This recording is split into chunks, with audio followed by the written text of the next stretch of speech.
friendship that'll never ever end.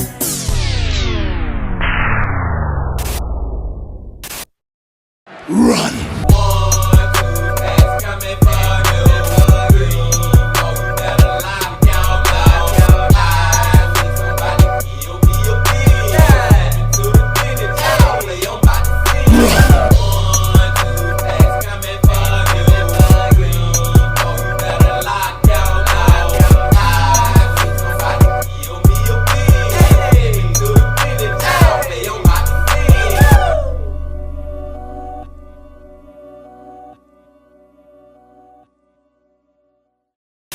It's a beautiful day in the neighborhood.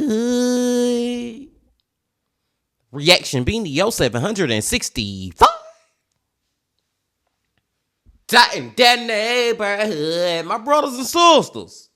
I was pleasantly surprised today when I got on YouTube and seen that this man right here has released a new video. And that man that I'm talking about is Ryan from Tragedy Tales. Another Tragedy Tales Thursday, Bean Team. Hope y'all doing excelente out there today. And I'm glad that you came on back to the channel once again to help with the bean. And the title of the video is Roadside Rundown.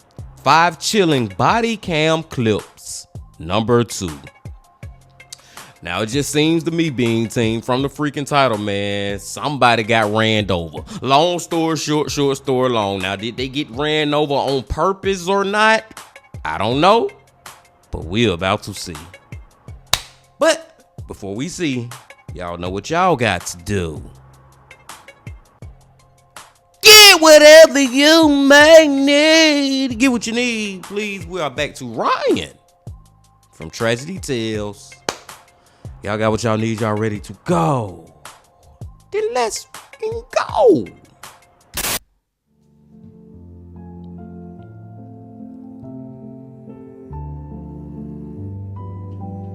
Body cams.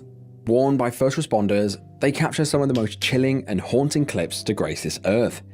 And in this video, backed by popular request, we're going to take a deep dive at 5 more shocking examples. From a traffic stop that took a terribly dark turn, to a case that's just so shocking that I almost didn't want to cover it.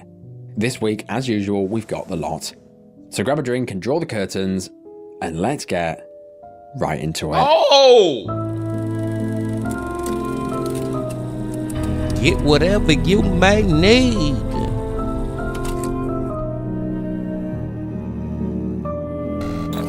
Number 5.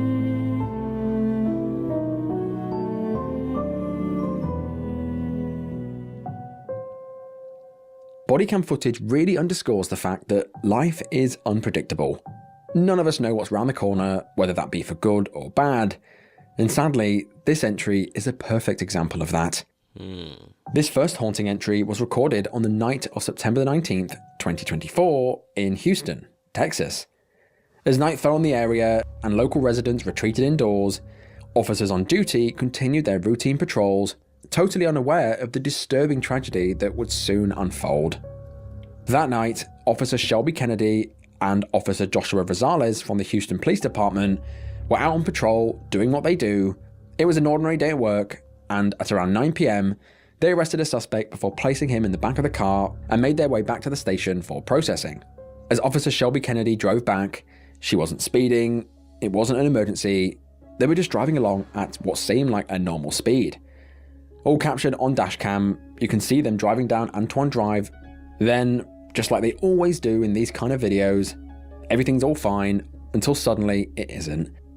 At around 9:52 PM, as Officer Shelby Kennedy puts her foot down, driving along the still busy road of Antoine Drive near Piedmont, out of the darkness steps a group of people straight onto the road. Oh! The group consisted of 41-year-old Desire Paul, her daughter, her son, and a family friend. And They I had just gotta say right now, Bean Team, it answered my question because I was like, I don't know if this person did this on purpose or not. I don't think that this officer did this on purpose at all. She wasn't speeding at all. And even just watching the body cam, the dash cam, we should say in this situation, even just watching it, like you literally don't see their bodies until she get right up on them. You know what I'm saying? Ugh. just disembarked a metro bus on Antoine Drive and they were returning home. Now it's not confirmed, but while crossing the street, Desire looked to have dropped her bus pass and was possibly looking for it in the road, when out of the blue, the marked police car came barreling down the road towards them. Sadly, the driver of the vehicle, Officer Shelby Kennedy, just didn't see the group in the road for whatever reason. Instead, she continued driving northbound towards them and didn't alter her speed at all. Captured by the dash cam, the car races towards them and they freeze in panic. But as I say, the driver didn't see them at all, and within an instant, Desire was struck by the police car. Okay, time out. Maybe I need to take some of what I just said back, Bean Team. Seriously, man. Like, cause now I'm looking at it, and maybe it's because I'm looking at it for the second and third time. You know what I'm saying? That my mind's starting to change a little bit. But when she was still real close to them, but it is a certain point where she got where you could see where it looked like you could just see one of their bodies. Now, when she got real close, that's when you can realize like, damn, it's 3 people out here, or maybe even more. But I'm starting to like want to retract that earlier statement a little bit, because I'm basically saying, long story short, short story long, maybe she could have stopped in time not to hit them, because I do see one body. Let's check it out one more time. I see one body before she gets like right in front of them. Let's go. See, like right here. You get what I'm saying, BT? Like maybe she was looking at her phone or something. I don't know. Maybe she was on TikTok. Let me stop trying to be funny. Seriously, man, because I don't know how she ain't see that.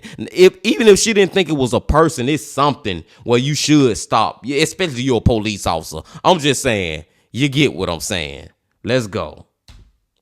Whoa, whoa, whoa, whoa, whoa, shit! Oh my fucking God! You didn't see them? Oh my fucking God, Kennedy!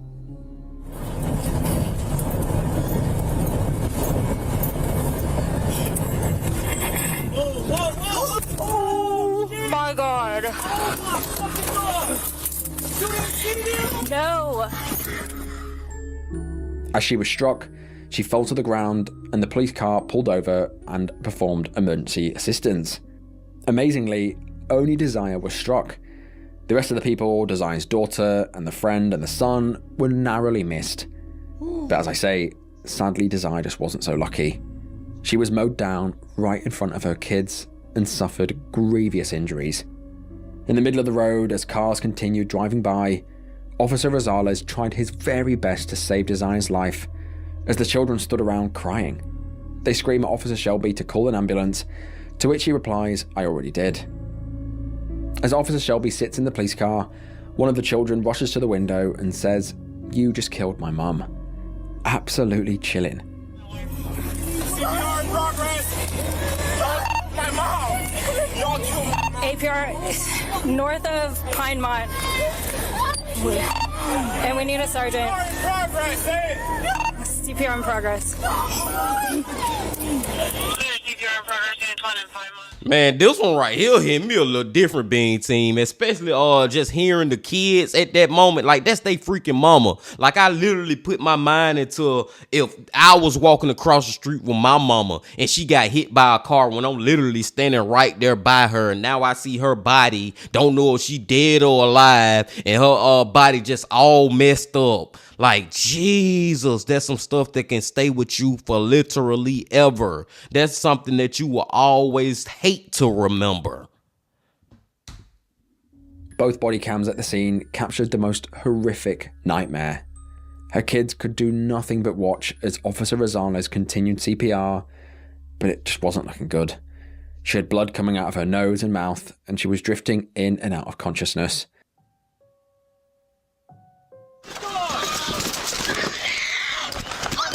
Watch out, watch out. Hey, can you breathe? Can you breathe? Hey, watch out, watch out, watch out. Watch out. Sir, get call the ambulance right now. They already on the way. Oh my God, go. What are you waiting for? CPR in progress. My God.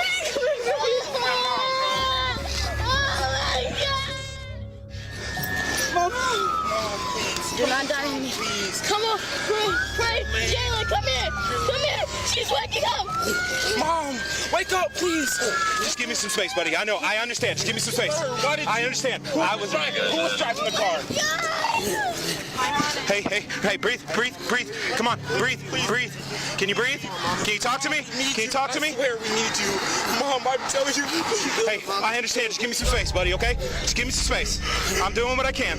Hey, can you breathe? Can you breathe? Can you talk? Can you talk? Please. Hey, she's moving. Hey, can you talk? Her leg.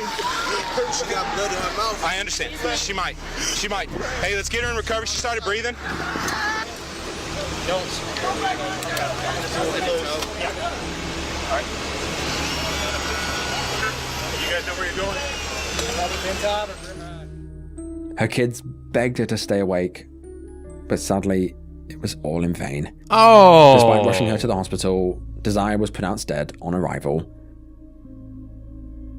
Now, this is all just horrifying enough, but bizarrely, the Houston Police Department released this body cam footage to the public in late November, just days before Thanksgiving, before even sharing it with the family beforehand, sparking huge public outcry, as well as raising questions about the timing of the release. At the same time, the police publicly stated that Desire wasn't on a crosswalk, and that she'd simply stepped into the road, essentially placing blame on her. However, upon rewatching the dashcam video, it's clear at least one person could be seen from a distance in the roadway for about 5 seconds before the impact. The other officer in the car even shouted, "Whoa, whoa, whoa," before the crash, but Shelby just didn't slow down at all. It was like she was in her own little world. Hold on, time out, being team. Just the audacity of the freaking police to try to spin this in a way where they gonna blame her for her own freaking death. Like, that's just pure disgustingness. And that's why I'm glad that freaking dash cam was rolling. And for a second, being team, I was sad, like literally in my feelings. I don't know if y'all can see it, but I even had a little tear coming over here. Like, seriously, man. But now I'm to the point where I'm getting pissed off with these fucking police and this shit. That is fucking bullshit. Number one, for them. And number two, for the damn officer who did this ish. She not only need to be fired, I'm really contemplating in my brain, do she need to go to prison for a little while? Because I know if it was me who hit somebody and it was evidence that you clearly could see them before you got all the way to them, like it was enough time to stop. At first I thought it wasn't, being team, but now it's clear as day that it was enough time for you to freaking stop. Man, I don't know, man. That's some involuntary manslaughter. Is that what you call it? I don't know what to call it, being team, but I'm starting to think that damn officer need to face some time, especially when Ryan just pointed out the fact, and we all heard it too, of the other officer saying, "Whoa, whoa, whoa." He clearly seen it. Did she not see it? And I guess I'm also mad too, man, because I really wanted this lady to survive too. And for a second, I thought she was gonna survive, and that's when I got sad, and now I'm getting back sad, man. Thinking about them kids and seeing the footage and hearing the little boy tell his mama, "We need you." Ryan, you hitting us hard with this one, man. You are hitting us hard with this one, and we just getting started. Let's keep going. Just tap the brakes, even just a little bit. It's possible that Desire may still be here today, and her kids would still have their mum. Just 2 months after the incident, in December of 2024, much to the family's disgust, Officer Kennedy returned to active duty, but the Houston Police Department publicly stated that this does not imply that she had been cleared of any wrongdoing. Now, this is just another one of those cases that hit me hard. 1 minute the family was there, crossing the road, and literally within a second of that car hitting Desire and her hitting the floor, she was dead. It still blows my mind how fast life can turn on its head and place you in a reality that you didn't even consider. Honestly, it made me tear up while researching and voicing this, because it's just so unbelievably tragic and so unbelievably avoidable. Ryan said what I said earlier, y'all. I'm pretty sure y'all had, or some of y'all out there had that emotion too. Like I literally started getting tears in my eyes from that damn story, man. It's like I'm so sad, but at the same time, I'm so mad. And to add a cherry on top of the freaking madness is the fact that the lady, okay, Ryan, he put up in, you know, subtitles or whatever you want to call it. He put the words up there that the lady don't work for the police officer department no more. She don't work for the police department no more. But that's it. Like she ain't facing nothing else. Like damn, put her in jail for 30 days. Like give me something. Like you give me nothing. All I hope, and this will never bring their mama back, but all I hope is that they family sued her, Evan, you know what, out of that police department, and her kids be good for the rest of their lives. At least that much. At least I hope that much. Man, that was a way to start it off. Let's go to number 4. Number 4. Now, this next shocking body cam clip was recorded on the night of May the 20th, 2023 in Payson, Arizona. That night, at around 11:15, officers from the Payson Police Department were out conducting their usual traffic stops along the highway of 260 and East Highland Drive. It was a usual night when all of a sudden they clocked a vehicle driving 69 miles an hour in a 59 miles an hour zone. Officers turned on their lights and followed the driver, who pulled over shortly after. And this is where the body cam begins. Inside the car were 3 men. The officer asked them in the car if they had any weapons, to which they responded no. The driver said that he was out taking these 2 passengers back home, a father and son, and this is when the officer noticed a pungent smell of alcohol emanating from within the car. He looked in and saw an open beer can, and this was enough to have the driver step out to perform a sobriety test.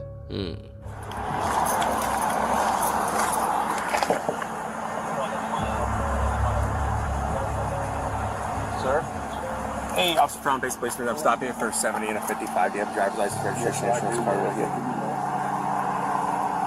I'm gonna have to call my dad to get the insurance information, so I'll email him. Okay, yeah, that's fine. Yes, sir. Any weapons or anything in here? Oh, no, sir. No. Okay. I'm just trying to help them take this here because we're homeless and things like that. Okay. That's good. No, I smell bullshit, being team. I'm just trying to take them home. No, they lying, man. They freaking lying. I don't know. Maybe I'm jumping the gun, so to speak, but I think they lying. Hello, how are you? Registration, I guess? All right. So who's been drinking in the car? Just you? Have you been drinking at all?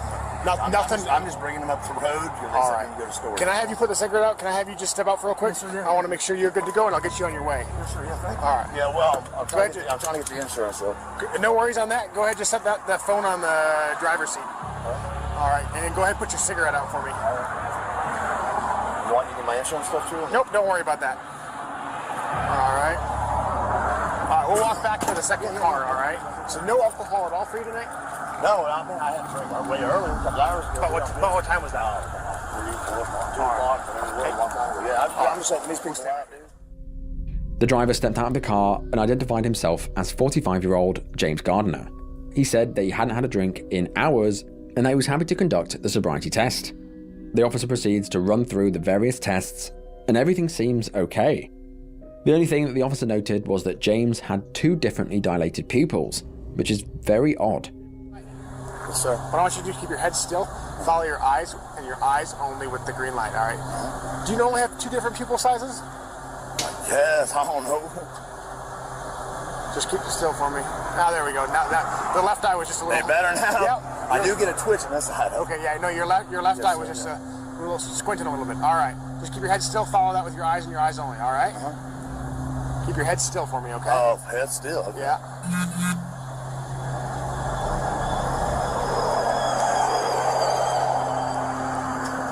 Keep your head still, keep your body still, right? James continues to conduct the sobriety test. He was talking normal, there was absolutely nothing wrong with him, when without warning, he stumbled forward and falls straight down onto his face. Oh! Where'd you said you had pizza? Yeah, we had pizza at the right across over by Bashers. $27 one. Yeah. Okay, that's not too bad. I'd like to run you through a couple more tests. Do you have any condition that would prevent you from walking, turning, or balancing on one leg? Shouldn't. No, Not shouldn't. outside the mountain out here. Yeah, we'll go up here, though, okay? I'm gonna have this car up. Go ahead. Just wait right here for me, all right? Yeah, I'm good. You all right? Up. What the hell made him do that, Bean Team? Like, seriously, I don't think this was because of him being drunk. Because maybe he has a few beers or something, but he wouldn't just fall out drunk like that. This is something else, and this is not what I was expecting to happen at all. I didn't see this one coming.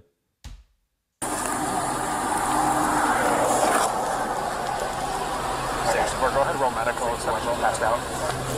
Hey, buddy. Hey, buddy. Turn over.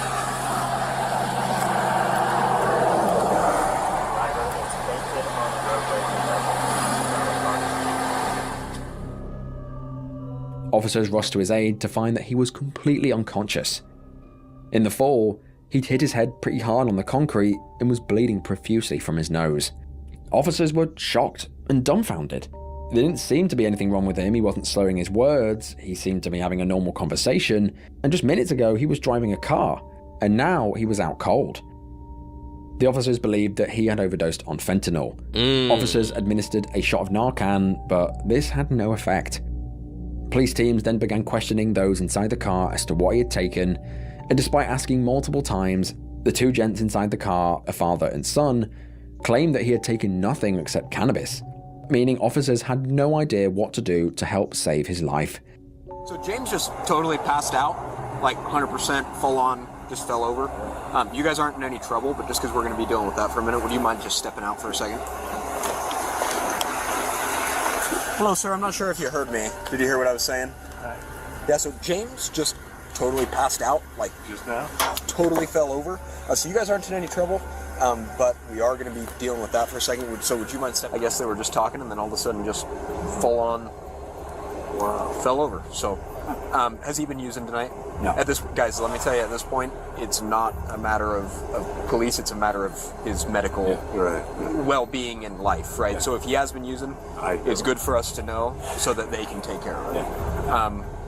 I know you guys, I know you have used in the past. Like I said, this is not a police-related thing, this is his life we're talking about. So if he's been using, or if you guys have been using tonight, now is the time to let us know if he did or not. You don't know? What's his drug of choice? Is it fentanyl? Long time ago, yeah. Long time ago? What has he been using recently? Yeah, and again, guys, I need to know for his, You're not sure? Okay. Is it M30s, the blues? Not sure? Not sure. Okay. These two, this father and son is pissing me the F off, because it's like, dude, just tell the freaking truth, man. This is a matter of life and death right now. This dude about to die. We need to know what the freak he on, and y'all beating around the bush and not wanting to tell the freaking truth, worrying about if you gonna go to jail or not. It ain't even about y'all right now. It's about saving this man's life. So tell us what the freak we need to know. Paramedics arrived at the scene and rushed James to hospital, but nothing could be done to save his life, and he was pronounced dead. While awaiting the toxicology report, police continued to question the two passengers as to what they were up to that day. Both of their stories matched up, stating that they'd met earlier in the day for a Mexican meal and shared a few drinks together with James. After the day, James, only having a couple of beers, decided to drive them all home in his car. Now this all just wasn't adding up. After searching the car, police found evidence of drug use in the form of 2 baggies with a white substance inside it. Unaware that drug evidence had been discovered, one of the passengers, the son, admitted that James was partial to meth in the past, but did not consume any that day. Police then said that he wouldn't get into any trouble if they were, and so the son finally admitted that both he and James had shared meth that day, and that James had taken 2 pills which he believed to be fentanyl, just as he was being pulled over. Upon this admission, they arrested the son for possession of a dangerous drug as well as drug paraphernalia. Now, after the toxicology report came back, it showed that James had various drugs within his system, but ultimately no fentanyl, His cause of death was found to be dilated cardiomyopathy, caused by his years of meth and alcohol use. This is a condition where the heart's chambers, particularly the left one, becomes enlarged and the muscle becomes thinner and weaker, and it struggles to pump blood around the body effectively. Those fentanyl pills that he ingested just before being pulled over weren't in his system at all. So these were in fact assumed to be meth, which is why he reacted the way he did. This case barely made the news. No headlines, no viral outrage. It was just another quiet death at the side of the road. But James Gardner's family just weren't convinced. They suspected foul play and demanded answers. In response, police teams released this very bodycam footage to show the world and his family exactly what occurred that night. Damn, man. Rest in peace to James, man. Drugs like that, being team, y'all already know. Just stay the F away from it and try to stay away from people who using it. And if you got family or friends who using it, try to get them up off it. You know what I'm saying, man? It's just like, dude, fentanyl, meth. Like, he was just doing too much, James. And I'm looking at it, being team. I'm like, there is no way this man just fell out like this because he's drunk. Like, no, and then he wasn't even acting drunk like that for real. Wasn't slurring his words for the most part, was passing the sobriety test. Like, just unfortunate. Let's go to number 3. Number 3.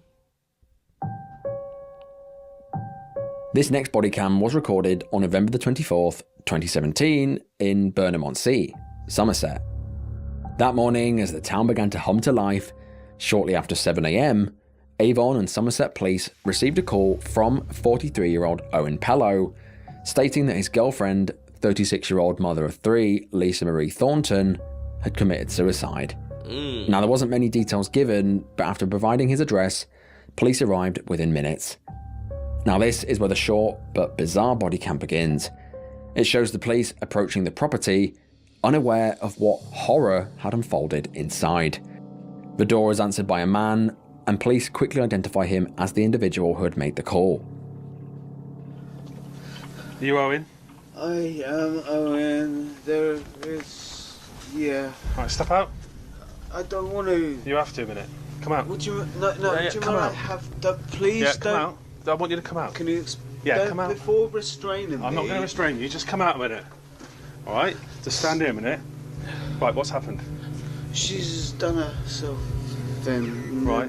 She's tried killing herself 3, 5, Where is 9, she at the minute? I had to put her in my bed. You had to what? Put her on the bed?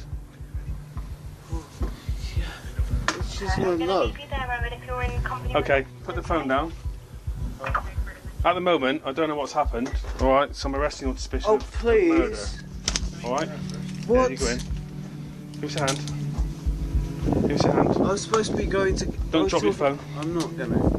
I was supposed to be going to go and get some baccy because you guys were coming over.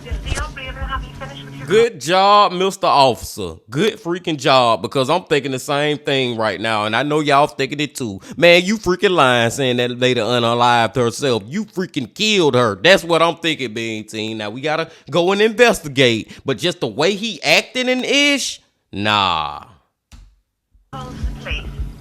Apparently now he's like messing me about. I'm sorry, the police service I'll has recall. cleared the line. Do you need to go back through to the police? No, you can put the phone down. The police are here. Alright, thank you very much. Next to the car. Oh, I was cautioned, you don't have to say anything, but harm of defence, not mentioning questions, something which you may later rely on in court, and introduce to maybe give evidence. Right?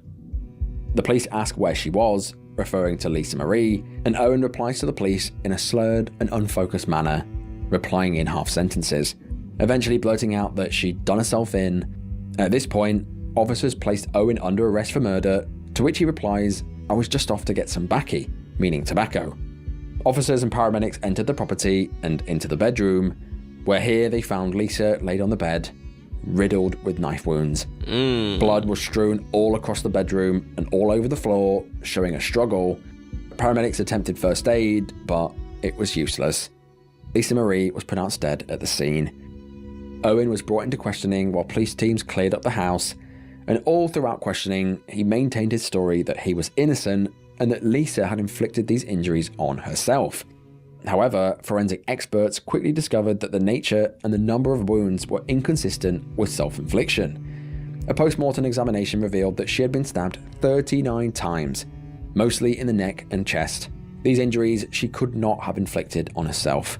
This gotta be one of the worst freaking lying murderers we ever heard before, Big Team. Like, this dude is terrible at lying. How in the hell is this lady gonna stab herself 39 times, first of all? And then he don't know that autopsies can determine if somebody stabbed her or if she stabbed herself. Like, he don't even know about that part. Like, this dude here, like, and even if she did do this, why didn't you stop her?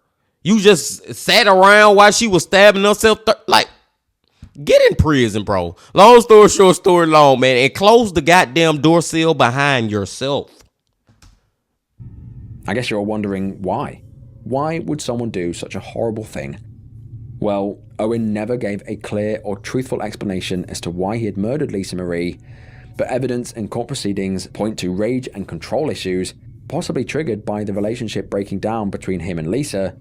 Lisa Marie had been trying to distance herself from Pello. Reports suggested that the relationship was very strained and that she may have been preparing to leave him. So Owen thought, if I can't have her, nobody can. And he stole her life in cold blood and ruined his own in the process. Why he was acting so out of whack on the body cam has been attributed to him pretending to be mentally incapacitated or potentially trying to look in shock and therefore innocent to the police. Ultimately, the tragic murder of Lisa Marie was classified as a case of domestic homicide. Owen appeared in court in May of 2018.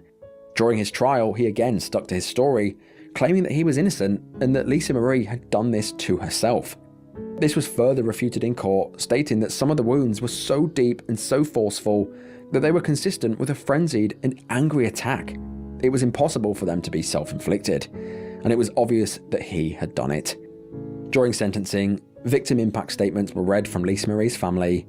Her daughters expressed the profound grief, stating that they were heartbroken their mother was gone and that their future would never be the same. Ultimately, the jury found Owen guilty for murder, and he was sentenced to jail for life with a minimum term of 17 years. Thankfully, he'll rot in prison, but unfortunately, in 17 years he will be set free. A man who murdered a woman in cold blood in her own home, set free on the street. Surely that just isn't right.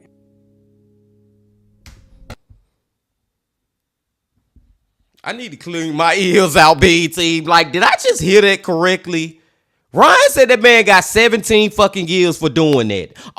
I'm not finna go on this. I already went on tirades. I'm not finna do it, Bean Team. Are you kidding me though?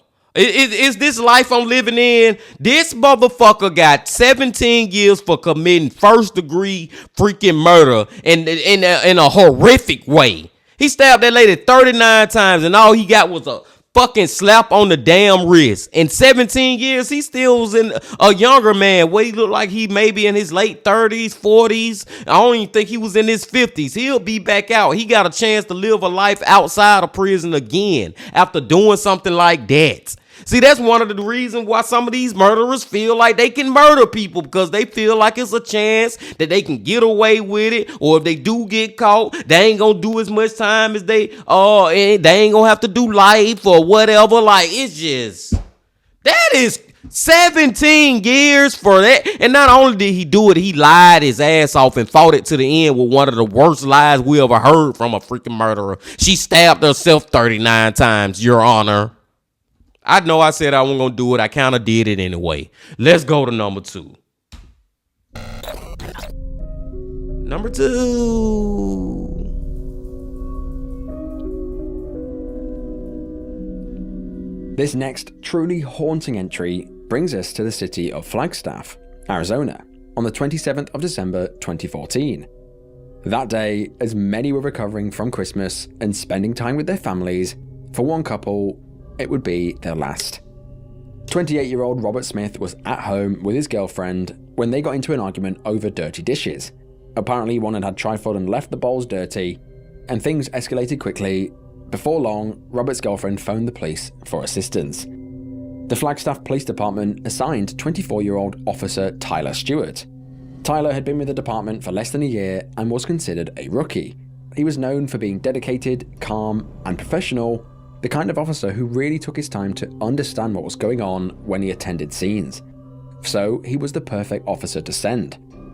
Officer Stewart attended the woman's residence who called 911 at around 11 AM, but Robert was already gone. He'd trashed the house, completely wrecked it, and so police headed to his home. When they got there, his roommate said Robert had fled out the back door. Officer Stewart tried to track him down, but he had disappeared. After filing the paperwork, he returned to the station and found that Robert had left a message, specifically for him. Officer Stewart phoned him back, and on the call, Robert asked if he was in any trouble. Stewart responded that he needed to speak with him better to understand the situation, so they agreed to meet in person at Robert's house. Shortly after, Officer Stewart returned to Robert's home, completely alone.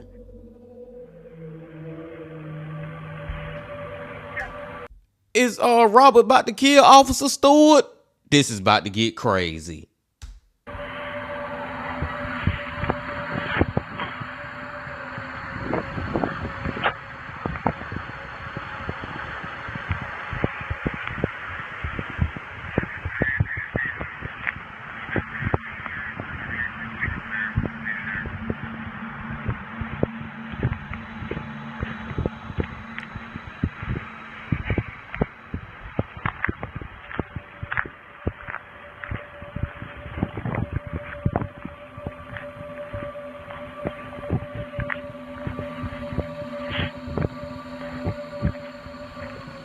From 11.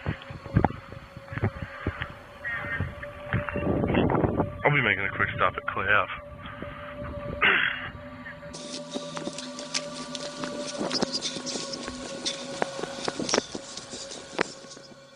All captured on his body-worn camera, the officer approaches Robert's door and he asks him if he could speak outside.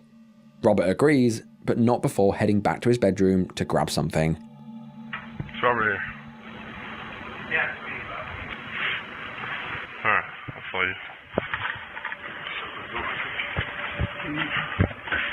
Alright. Robert returns back to the door with his hands in his pockets. He goes outside, and instantly Officer Stewart senses that something is off. He asks Robert, "You don't have any weapons in your pockets or anything like that?" And Robert replied, "No, I'm just cold." Alright. Don't have any weapons in your pockets or anything like that? Sir, I'm just cold. Okay. Tooth does not let me eat days. Okay. How bad is the pain?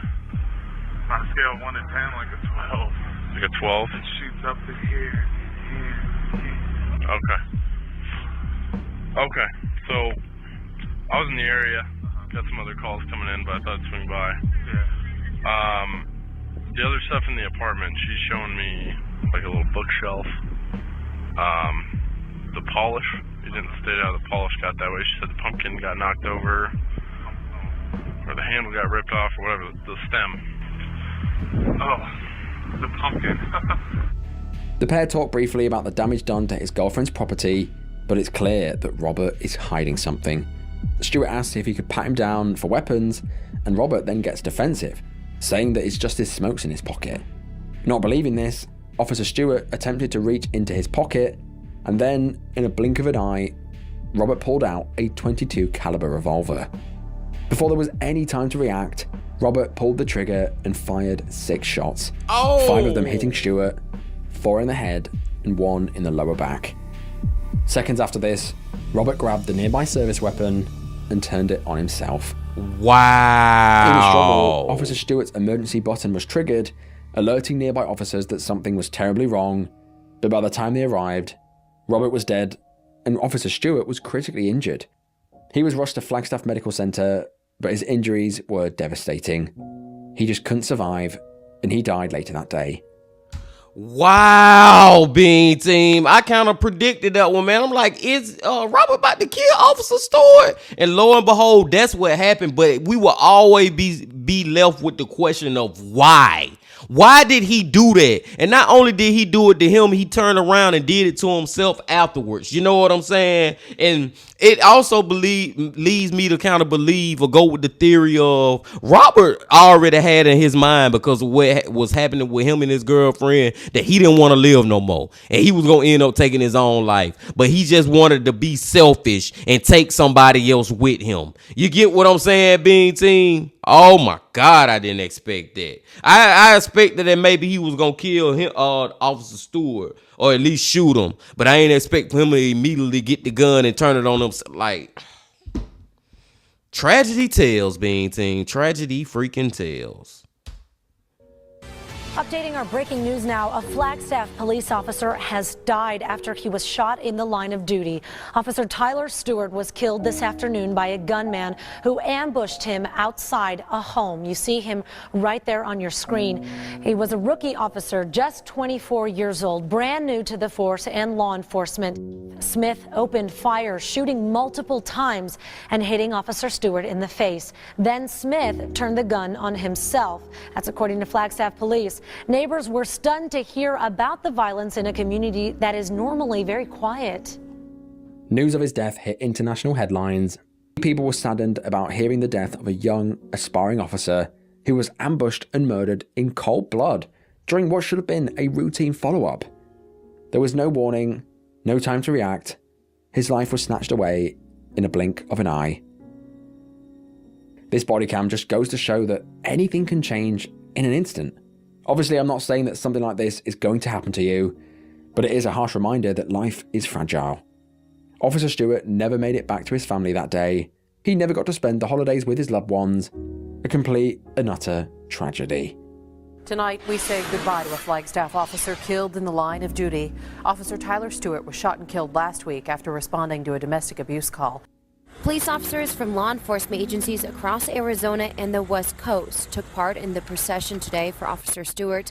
People also lined up on the sides of the road to show their support. Over 1,000 people packed inside the church today for his funeral service. The most emotional speaker, as I'm sure you could imagine, was his dad, who's also a police officer for DPS. Thank you for loving my son. I'll say goodbye to you now, Tyler.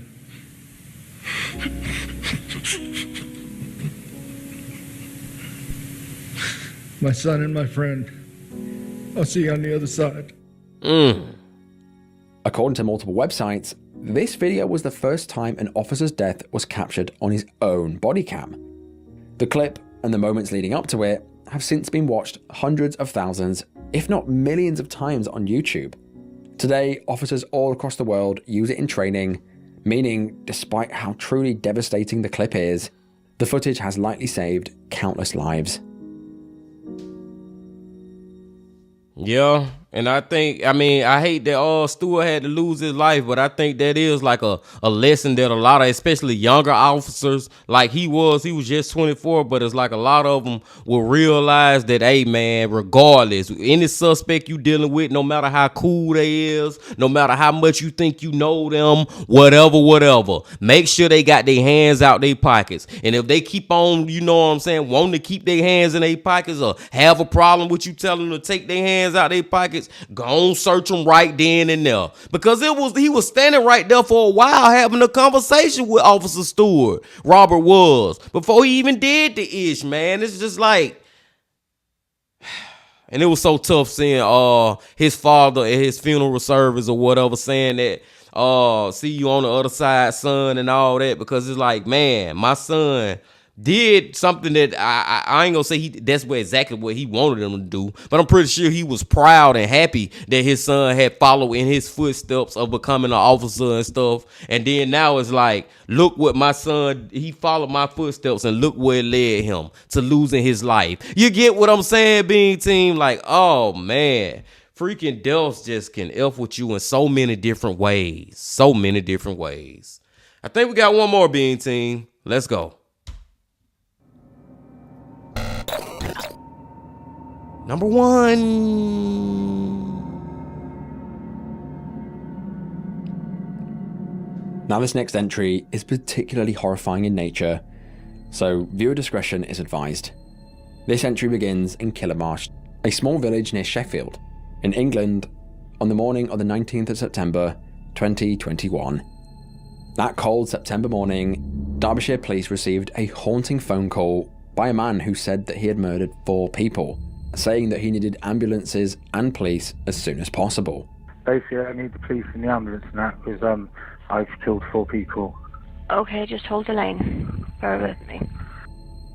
Now, of course, a phone call like this was high priority for the police, so they rushed to the address.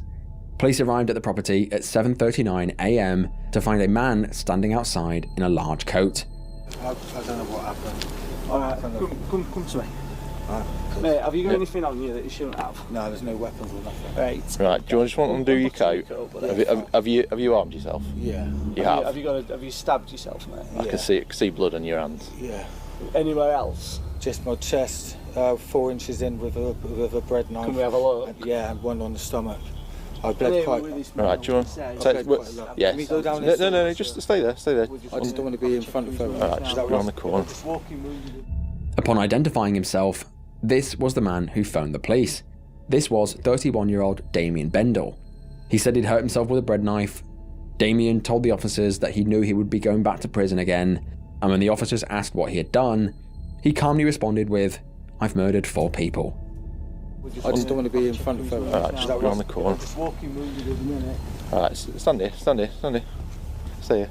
Right, so, we're told, I know what's going to happen to you now, mate. Well, I know what's going to happen when we go to prison, obviously, but again. Why, what have you done? Have you done something to anyone else? Yeah.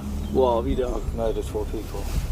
He's been calm and compliant, but he's got some stab wounds to his chest. They're not oozing blood, but he's saying that his family are inside and that he believes he has murdered them. Do you want to go? Are you alright for me to go in? And just the way he said it was so cool, calm, and collected. Oh, I gotta go to prison again. I've murdered 4 people. Like there's really nothing to him. And then I feel like being team. I don't feel like I'm having deja vu. I feel like we have heard of this story or seen this freaking story before, man. Whether it was Dive Trip, that chapter, it may have been Coffee House Crime. But I feel like we have seen this before somewhere, but I really don't remember it at all. And it's crazy how people, I don't know, man. I sometimes like just watching stuff like this, it make me want to like, some people out here really don't have emotions like that. Like they really don't care. I don't know how you can't care, but I really started to believe more and more that there are some people out here like this. Police entered the property in Chandos Crescent to find a scene of total unimaginable horror.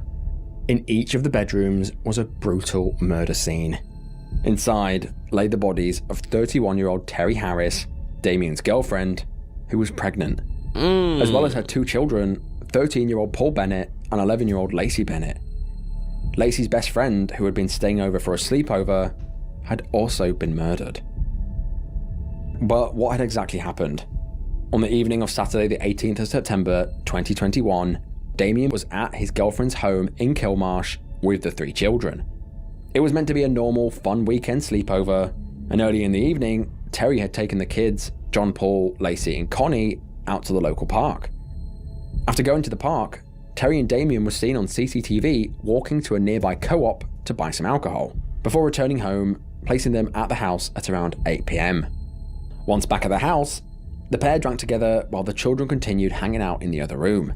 Before long, they all hit the hay, all except Damien. I just gotta point out real quick, Bean Team. It already bad, but it went to another level now because I didn't even think children was gonna be involved in this. I'm thinking like he didn't kill his mama and daddy who are older, grown adults, elderly people, which don't make it no better. But you already know how the kids just make it worse. If you get what I'm saying, man, he killed 3 kids along with his girlfriend. Damien had a history of serious and violent offences dating all the way back to 2004.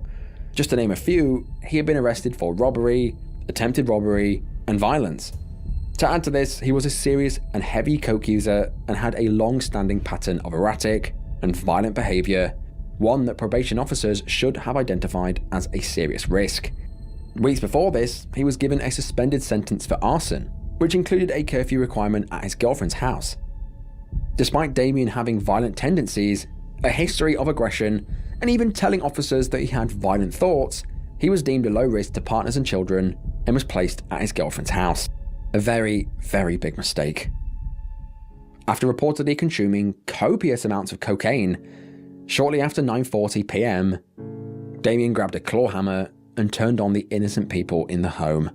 First, he crept into Terry's room as she slept and brutally attacked her. He then went into each room with the claw hammer in hand and murdered the people inside. The next room he went to was Lacey and John Paul's room. He murdered them while they were sleeping. He then murdered Connie Gent, just 11 years old, who was sleeping next to Lacey for a sleepover, staying in a house that she thought was safe, and she lost her life. Following the brutal killings, hauntingly, Damien stayed in the house for a number of hours, until the following morning when he called a taxi to Sheffield. Captured on CCTV, you can see in his hand was a black bin bag, in which contained John Paul's Xbox. He then asked the taxi driver to drive him to a local cash converters, where he, while the bodies were still inside the home, traded the Xbox for some cash, and then exchanged that cash for drugs. Wow. Just before reaching the house again, he can be seen that morning stopping by the shop for cigarettes, smiling as he walks out.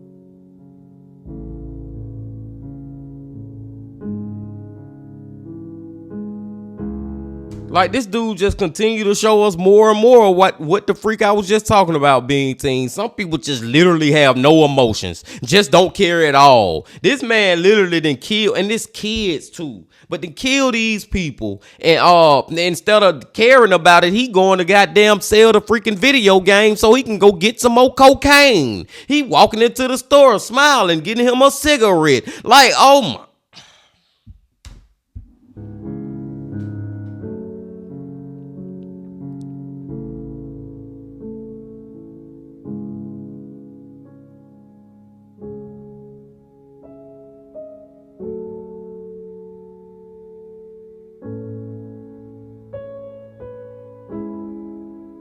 After that, he returned home and then called the police. Absolutely shocking that he murdered a child and then took his possessions and sold them for drugs. Wow, it really makes my blood boil just reading this. Shortly after discovering the grisly scene, Damien was arrested under suspicion of murder and held until his court date. He's been calm and compliant, but he's got some stab wounds to his chest. They're not oozing blood, but he's saying that his family are inside and that he believes he has murdered them. Do you want to go? Are you alright for me to go in? Damien, at 07:47 hours, I'm arresting you on suspicion of murder. You don't have to say anything, but it may harm your defence. Do not mention when questioned something later rely on in court. Anything you do say may be given in evidence. Your arrest is necessary to protect you from harm, to prevent your disappearance, for a prompt and effective investigation. Okay? We're going to get you up, we're going to put you in the back of the van. Stand up. When the story finally hit the news, nobody could believe the brutality of the crime and the callousness of it. To murder a pregnant woman and children with no trigger, no arguments, a random unprovoked attack that ended the lives of 5 innocent souls. Nobody could believe it. And I'm sorry too, Bean Team, because I forgot all about the fact that she was pregnant with your damn child. Like, as he posted these Facebook videos of his children John and Lacey playing, Dad Jason Bennett said he was heartbroken. The 11 and 13-year-old were found dead in a house in Killamarsh alongside their mother Terry Harris and Lacey's friend 11-year-old Connie Gent. Police called there just before 7:30 yesterday morning. Amongst the tributes at the scene today, 2 grieving grandparents. Just lovely. You can't take. Lacey liked girly stuff. Jason was a proper girl, pink and sparkly, and yeah. John was just all into computers and that. They're the most well-mannered children you'd ever meet. Yeah. As kids nowadays, they were well-mannered. They always remembered the manners. They always please and thank you. Police have arrested a 31-year-old man who's in custody on suspicion of murder. This has been an understandably shocking event that has deeply affected the local community here in Killamarsh, as well as Connie's family and friends in Sheffield, and our thoughts are also with them. I would also like to state my thanks to to those officers who arrived at the scene with such speed. As he tried to process this situation, Jason Bennett wrote online that his heart was broken into a million pieces and that life will never be the same again. The following day, on the 20th of September, over 300 people from the local community gathered together for a candlelit vigil in Killamarsh to honour the victims. Family members, friends and local residents attended the vigil, leaving floral tributes and messages of condolences outside the home where the tragedy occurred. The atmosphere was one of deep sorrow, with many people visibly emotional as they paid their respects. Everyone was eager for the man responsible to be held fully accountable. And some of you know the family, some of you know the children, some of you may have never seen them before, but you're all here to show your respect. And on behalf of the family, I just say thank you. And as we go forward, although we may be going forward today under a cloud, may we go forward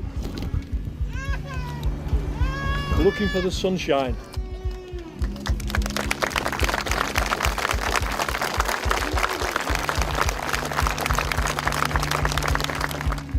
In the aftermath of the killings, as I said, Damien was arrested and charged with 4 counts of murder, and upon forensic examination, 1 count of rape. Horrifyingly, like this whole thing wasn't bad enough, he'd also sexually assaulted Lacey as she died from her injuries. On the 21st of December 2022, Damien appeared at court and pleaded guilty to all charges. The judge said that Bendel committed acts of unspeakable savagery. He noted that this was not a case of someone losing control in maybe a drug-fueled rage. It was far, far darker, involving sexual violence, cruelty, and cold-blooded murder. The judge sentenced him to a whole life prison term, meaning he will never leave prison and will never ever be eligible for parole. Family members sobbed in court as Damien sat there expressionless, showing zero remorse for what horrors he had done. Now, because Damien was on probation at the time of the murders, the probation services launched a serious further offences review into how the National Probation Service had handled the case. Both the review and a separate coroner's report raised serious concerns, including the failure to carry out proper child safeguarding, as well as domestic abuse checks. At the inquests held at Chesterfield's Coroner's Court, the probation service accepted 51 separate failings and then accepted a catalogue of missed opportunities and the lack of scrutiny regarding Damien's supervision going back several years. These included misclassifying him as a low risk, despite a history of serious and violent offences, inadequate safeguarding checks, and assigning his case to inexperienced staff. Despite previous convictions for violent crime and allegations of domestic abuse made by a former partner, he murdered all 3, as well as 11-year-old Connie Gent, who was having a sleepover at the house. The probation service allowed Bendel to give this address to the courts as the place where he would serve out his 5-month curfew without first speaking to Terry Harris, without visiting the property, and without carrying out any domestic abuse inquiries. The review highlighted the fact that Bendel had previously served 3 prison sentences between 2011 and 2019, 2 for violent robbery, 1 for assaulting a prison officer. It says that Bendel was incorrectly assessed as posing a medium risk to the public and a low risk to partners and to children. In reality, it says he should have been assessed as being of high risk of serious harm. Pre-sentence reports for his arson conviction also failed to include safeguarding or domestic abuse checks. The failings essentially meant that the judge who gave Bendel the suspended sentence, which allowed him to commit the murders, did not have the full facts about the risk he posed. So long story short, story long, the freaking justice system just failed us, Bean Team. And not only us, more importantly, them, the victims and their family, just failed them by allowing this man to be out, and not only be out, not having the high risk whatever warning or whatever, you get what I'm saying, about him. It could have been prevented, Bean Team. It most definitely possibly could have been prevented. In response, the probation service undertook several reforms in the hope that this horrific case never repeats itself again. These included the mandatory implementation of domestic abuse history checks before assigning offenders to live with families, as well as increased recruitment of experienced staff and the creation of new risk assessment models for known violent offenders. On the 21st of July 2023, the properties where these murders took place were demolished on the orders of North East Derbyshire District Council. While the home in which these horrific crimes took place is now gone, the imprint of what occurred there still remains and will do so for the foreseeable future. The haunting body cam of Damien calmly saying what he'd done, now knowing what horrors he had committed just hours previously, makes your skin turn cold.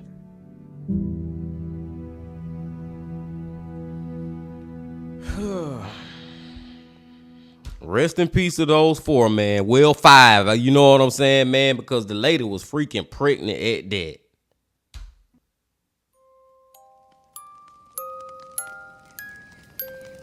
But that is the end of the video. May everyone featured rest in peace.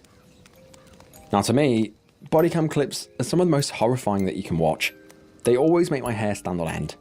Watching how a scene can go from completely normal to totally tragic in literally the blink of an eye really reminds me of how sudden life can change. Yes. But starting from the top, we've got the officer that ran down Desire.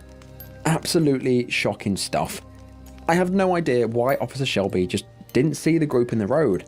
She had 5 to 6 seconds before the impact to make any evasive action or maybe slow down, but she didn't.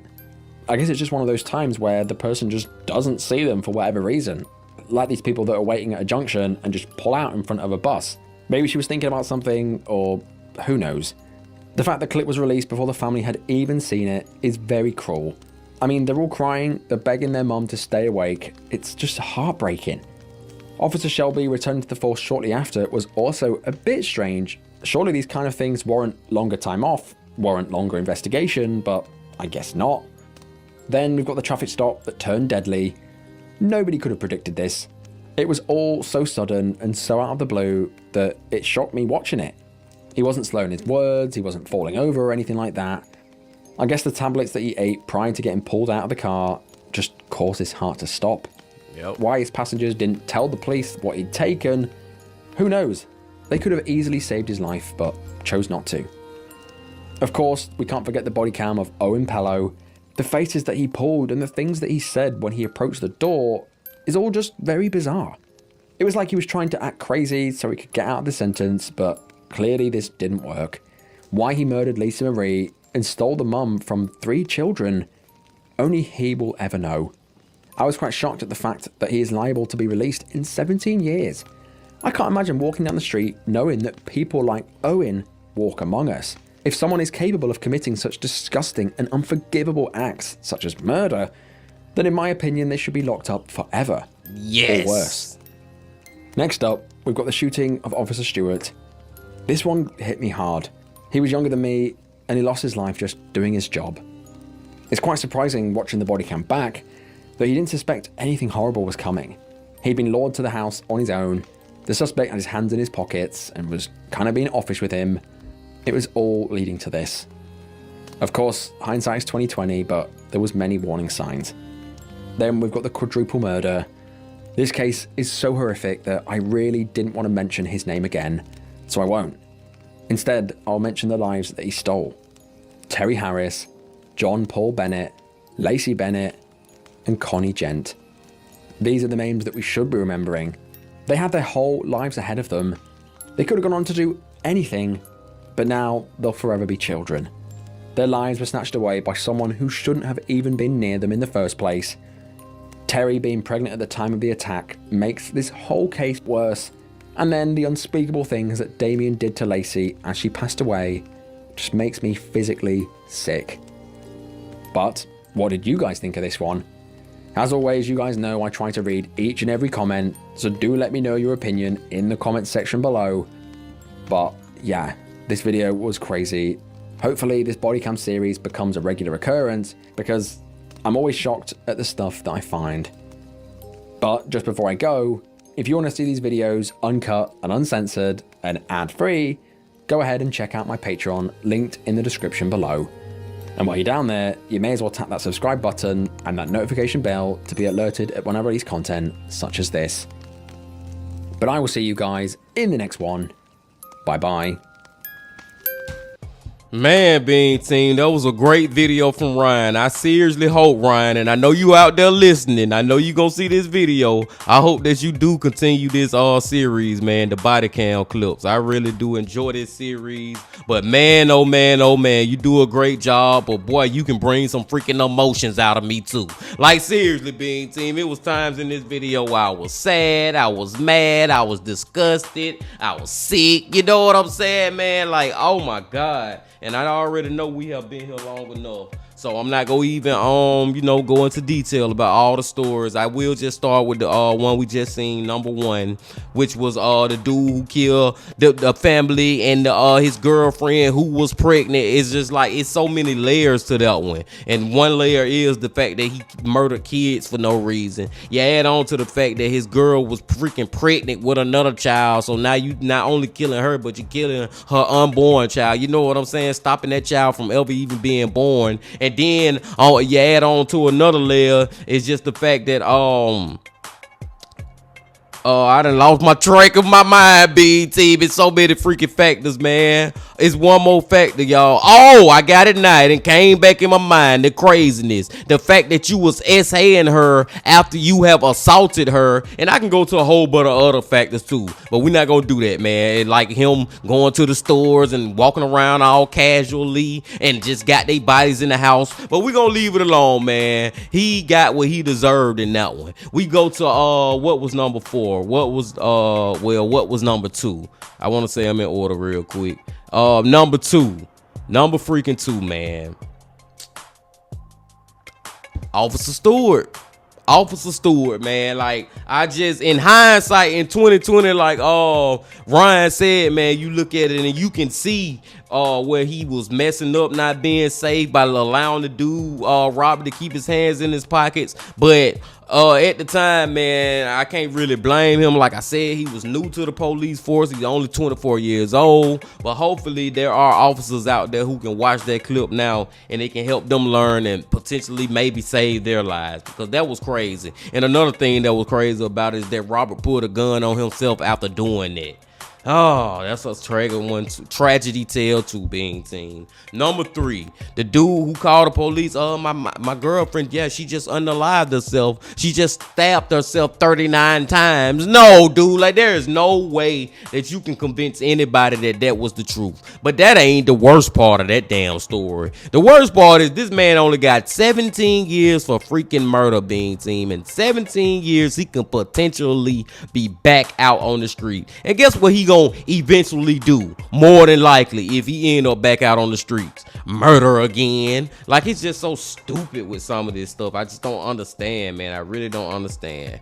The 4th one, y'all, the 4th one, with the dude got pulled over with the father and son, and come to find out he was basically overdosed at that time, and the way he just passed out, I'm like, there is no way this is just alcohol. There's something else going on. And if the father and son would have just told the truth and stopped worrying about if they gonna go to jail or not for a second and try to help save this man's life, maybe his life could have been saved. But rest in peace to him too. And finally, Being Team, we started off with number 5, which was, man, I promise you, I literally had a tear coming in my eyes, y'all. I was getting real emotional, man, because you hear those kids saying, "Mama, we need you. Mama, don't leave." You know what I'm saying? Wake up, mama. She waking up. She's shaking and all that. Like, they trying to be oh my God. Hearing them tell the police officer, "Y'all killed my mama." And then just watching the dash cam, like, at first. And I was completely wrong, because at first I'm like, man, you can't see him. You ain't see him in the street. And that is true from a distance. But like Ryan said, she still had like a 5 to 6 second chance where you may not knew that was a person, but if you're paying a freaking attention, you would have knew it was something. And you would have stopped. You would have swerved. You would have at least slowed down. Even the other officer in the car was like, whoa, whoa, whoa. He seen it. Why the freak you ain't see it? And you see her and you the one who driving. And then now see this where I get pissed off when we not even gonna go into it. But damn, the fucking police sit up there trying to flip the script and act like it's the lady fault the reason she got hit. And then the fact that y'all let this officer come back to freaking work after this. Then the fact that I feel like maybe she need to be charged with some type of crime. I know I ain't the only one who feel like that, being team. And then Ryan, I think he ended up correcting it in the captions and saying that now she's actually fired or have been laid off or quit, whatever type of way they want to say, that she don't work there no more. But that's just not good enough for me, man. That's not good enough for me. I seriously think that officer need to do some time for that crime that she committed. Even if it's involuntary manslaughter, what the freak ever. What the freak ever. And I digress. I'm gonna go let y'all go now, being team. As y'all can see, man, I really can go on and on about this one. Like I said, it was a great video from Ryan. I appreciate y'all coming on back as always. And before you leave, just please hit that like button, comment, subscribe, and do all that if you ain't did that yet. And remember this: love, peace, and happiness. Stay safe. Don't stop. Keep going. Yeah. If you're feeling lonely today.